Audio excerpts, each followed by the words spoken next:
Hello दोस्तों, राधे राधे सोहम। जय श्री राम। दोस्तों, आज हमारे भगवान श्री राम की प्राण प्रतिष्ठा के पश्चात श्री राम भगवान को काल्पनिक मानने वाले लोग, भगवान श्री राम के विरोधी, हिंदुओं के विरोधी, सनातन धर्म के विरोधी और हिंदू राष्ट्र के खिलाफ बात करने वाले लोग आज ये अफवाह उड़ा रहे हैं, एक झूठी खबर बनाकर फैला रहे हैं कि प्राण प्रतिष्ठा से पहले कोई दूसरी प्रतिमा थी भगवान श्री राम की, और प्राण प्रतिष्ठा के पश्चात उस प्रतिमा को बदला गया। यहाँ पर आप एक ये फोटो देख रहे होंगे। ये दो फोटो हैं, और ये एक फोटो प्राण प्रतिष्ठा से पहले का है और एक जो फोटो है वो बाद का है। लेकिन इस चीज को, इस राज को वही व्यक्ति समझ सकता है, इस चमत्कार को वही व्यक्ति समझ सकता है जो भगवान श्री राम के चरित्र के बारे में जानता हो, भगवान श्री कृष्ण के चरित्र के बारे में जानता हो, जिसने हमारे धर्म और ग्रंथों को पढ़ा हो, जिसने हमारे वेदों को पढ़ा हो, जिसने हमारे शास्त्रों को पढ़ा हो, जिसने रामायण को पढ़ा हो।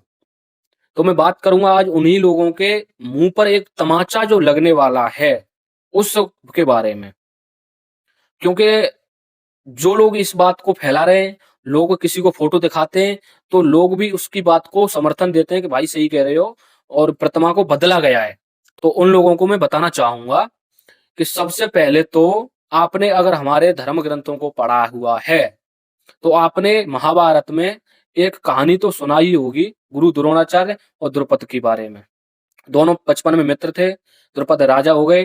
जब द्रोणाचार्य जी उनके पास कुछ लेने के लिए गए तो उसने मना कर दिया और वहां से भगा दिया, और गुरु द्रोणाचार्य की विद्या को असफल कहा कि तुम्हारी विद्या बेकार है। तो उन्होंने अपनी विद्या का प्रमाण देने के लिए कुरुवंश के राजकुमारों को शिक्षा दी, और कौरवों की तो औकात नहीं थी जो कि वहां जाकर उनको वो का कुछ बिगाड़ सके। द्रुपद का तो पांडव 5 भाई, उन्होंने जाकर गुरु दीक्षा के रूप में द्रुपद को हराकर, परास्त कर कर, और गुरु द्रोणाचार्य को गुरु दीक्षा के रूप में उनके चरणों में प्रस्तुत किया। उसके बाद उन्होंने वो द्रुपद को आधा राज्य लौटा दिया। तो द्रुपद उस बात को अपमानजनक समझकर और जलने लगा, और उसने अपने राज्य में ऐसे ब्राह्मणों की खोज की कि जो मुझे वेदों के जरिए, वेद मंत्रों के जरिए मुझे एक ऐसा पुत्र दें जिससे द्रुपद का वध हो सके। ऐसा कोई भी ब्राह्मण ना कर सका। तब 2 ब्राह्मणों ने आकर यज्ञ को आरंभ किया, और उससे एक पुत्र प्राप्त हुआ, धृष्टद्युम्न, जिसने महाभारत के युद्ध में द्रोणाचार्य को परास्त किया। एक पुत्री प्राप्त हुई, द्रौपदी महारानी, जिन्हें आज पूरा अखंड भारत जानता है, पूरा विश्व जानता है। धृष्टद्युम्न और माता द्रौपदी का जन्म नहीं हुआ। तो मैं पूछना चाहूंगा कि वो कैसे पैदा हो गए? क्या अग्नि से कोई पैदा कर सकता है? उन दोनों ब्राह्मणों के पास भगवान को मानने का, भगवान की भक्ति करने का भाव था। इसलिए उन्होंने उस यज्ञ को करने का निर्णय लिया। तो उन्होंने वेद मंत्रों के जरिए एक पुत्र और पुत्री की प्राप्ति कराकर द्रुपद को दी, वेद मंत्रों का उच्चारण करने मात्र से। ये पहली घटना। दूसरी घटना, जनमेजय जी, जब उनको पता लगा कि मेरे बाप को मारने वाला तक्षक नाग अभी भी जीवित है, तो उन्होंने एक यज्ञ रखा, एक यज्ञ रचा, जिसमें उन्होंने ये कसम खाई कि मैं दुनिया के सारे नागों को भस्म कर दूंगा इस यज्ञ में।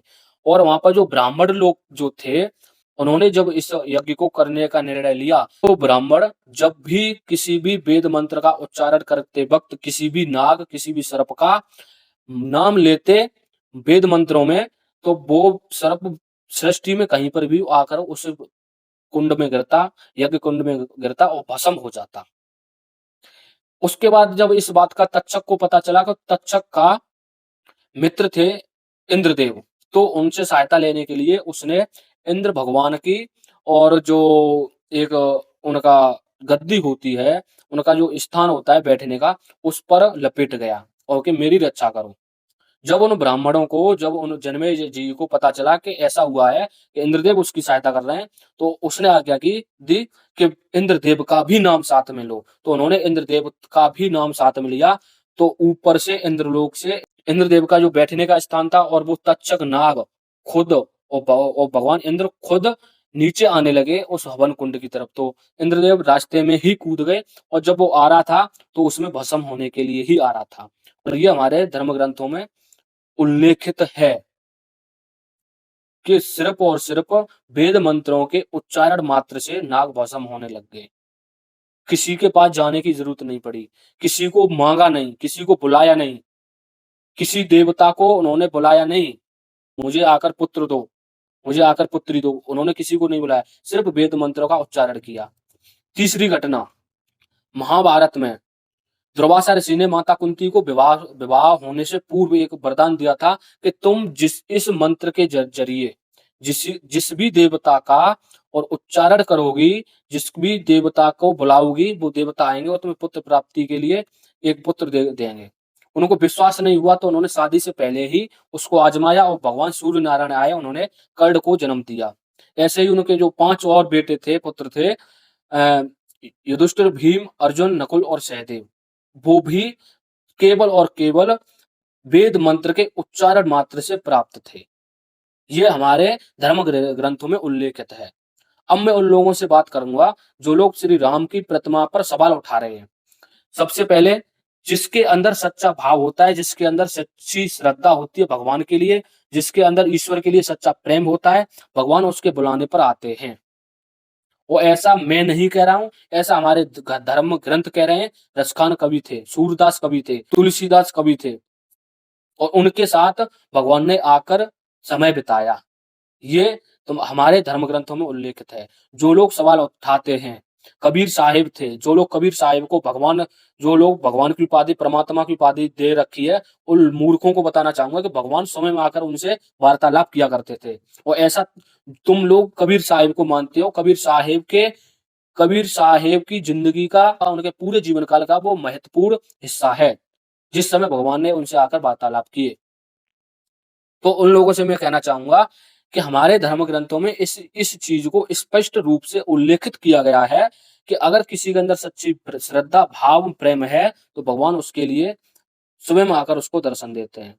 तो श्री राम प्राण प्रतिष्ठा के दौरान जिन ब्राह्मणों ने सच्ची श्रद्धा, सच्चे प्रेम और सच्ची श्रद्धा से जो वेद मंत्रों का उच्चारण किया, तो भगवान श्री राम स्वयं उस प्रतिमा में विराजमान हो गए।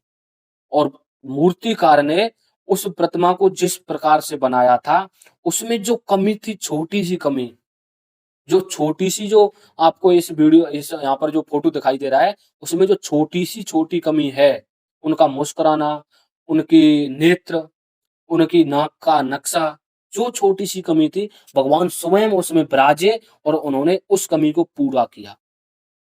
अब मैं उन लोगों से पूछना चाहूंगा, इसके बाद भी अगर तुम सवाल उठाते हो कि नहीं, मूर्ति को बदला गया है, तो मूर्ख प्राणियों, मैं तुमसे यही बात कहूंगा कि तुम हमारे धर्म ग्रंथों को पढ़ो। तुम जो हिंदुओं के, जो सनातनी के, जो पूरे अखंड भारत के जो धर्म ग्रंथ है, उनको पढ़ो, तब जाकर तुम्हें समझ में आएगा। भगवान के लिए कोई भी बैर नहीं है, भगवान के लिए कोई गैर नहीं है, भगवान का कोई बैरी नहीं है। अगर भगवान को सच्ची श्रद्धा से कोई भी क्रिश्चियन, कोई भी मुसलमान, या कोई भी सिख धर्म का व्यक्ति, या कोई भी हिंदू, या भगवान को ना मानने वाला, जिसने कभी भी भगवान को नास्तिक ही समझा, जो हमेशा से ही वैज्ञानिक रूप पर चलते आ रहा है, जिसने कभी भगवान को नहीं माना, अगर वो भी सच्ची प्रेम श्रद्धा भाव से भगवान को मानेगा, भगवान को तलाशेगा, भगवान की आराधना करेगा, तो भगवान आकर उसे भी दर्शन देते हैं। ये हमारे धर्म ग्रंथों में उल्लेखित है। आशा करता हूं दोस्तों, आपको वीडियो जो आपने देखी है, उसमें इन लोगों की समाधान मिला होगा। इस वीडियो के अंदर उन लोगों का समाधान मिला होगा, और मैं आशा करूंगा कि आप इस वीडियो को ज्यादा से ज्यादा शेयर करें और उन लोगों तक इस वीडियो को पहुंचाएं जिनकी आंखों पर काली पट्टी बधी हुई है, जिनकी आंखों पर काला चश्मा चढ़ा हुआ है, उनका ये चश्मा उतर सके। और भगवान श्री राम को काल्पनिक मानने वाले उन लोगों के लिए ये वीडियो तमाचा है। फिलहाल मेरी वीडियो में इतना ही। राधे राधे, सोहम। मिलते हैं अगली वीडियो में। जय श्री राम।